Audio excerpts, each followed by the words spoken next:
గురుభ్యో నమః. అస్తంగత్వం. అస్తంగత్వం అంటే ఏంటి? ఇంగ్లీష్లో కంబషన్ అంటారు దాన్ని.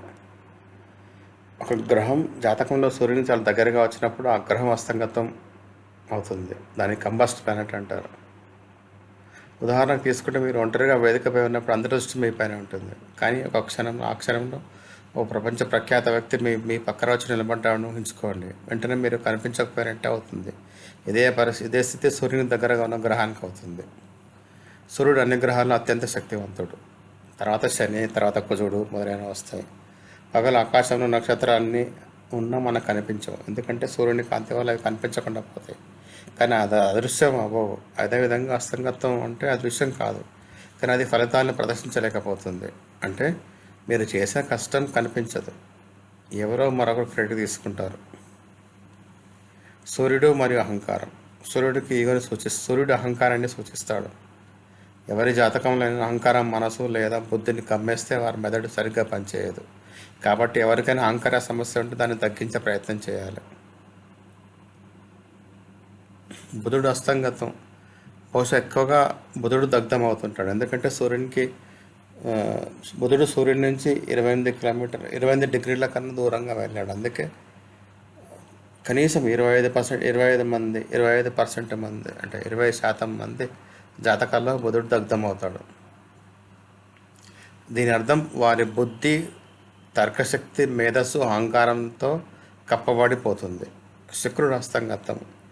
అప్పుడు సంబంధాలు, ప్రేమ, రమణీయత, వినోదము, క్రీడలు వంటి విషయాల్లో సమయము, ధనము, శక్తి వృధా అవుతుంది. అహంకారం ఈ రంగంలో పనిచేస్తుంది.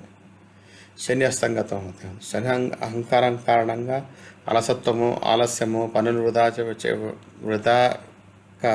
పనులు వాయిదా వేయడము ఎక్కువగా అవుతుంది. చివరికి నేను సులభంగా పూర్తి చేయగలనే అన్న గర్వంతో కష్టపడకుండా ఉండిపోతారు.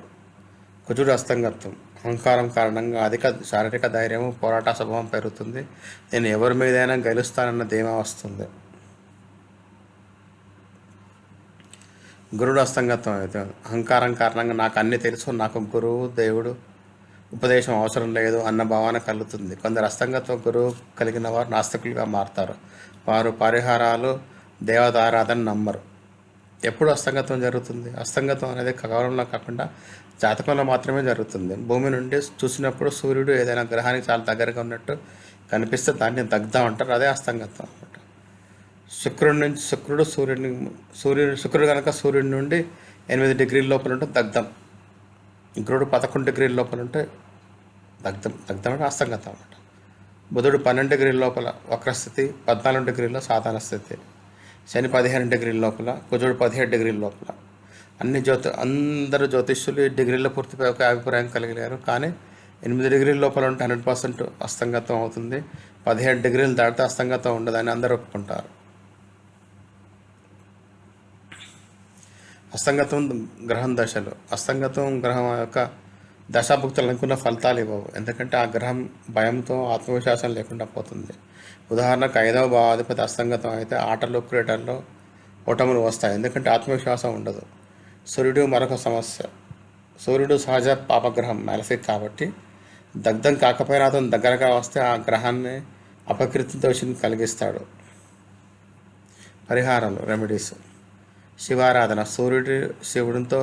శివుడి 3వ నేత్రంతో సమానం. కాబట్టి శివలింగంపై పాలు పోయడం, నీరు, గంగాజలము, గులాబీ నీరు వంటి అభిషేకం చేయాలి. ఆదిత్యారాధన. ఉదయం సూర్యునికి నమస్కరించాలి. సూర్య నమస్కారం ఆరోగ్య సమస్యలకు ఉపశమనం ఇస్తుంది. ఆదిత్య మంత్రాలు మానసిక సమస్యలు ఉపశమనం ఇస్తాయి. ధ్యానం. నిజమైన గురువు దగ్గర సంప్రదాయ పద్ధతిలో నేర్చుకోవాలి. ఆయుర్వేద పద్ధతులు. పిత్తం తగ్గించే ఆహారం మధ్యాహ్న సమయంలో తీసుకోవాలి. ఎందుకంటే సూర్యుడు శరీరంలో పిత్త దోషాన్ని సూచిస్తాడు.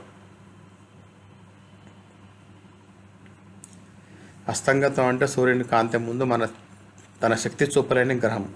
ఫలితంగా ఆ గ్రహానికి సంబంధించి విషయాల్లో కష్టం కనిపించదు, ఫలితాలు దొరకవు, అహంకారం పెరుగుతుంది.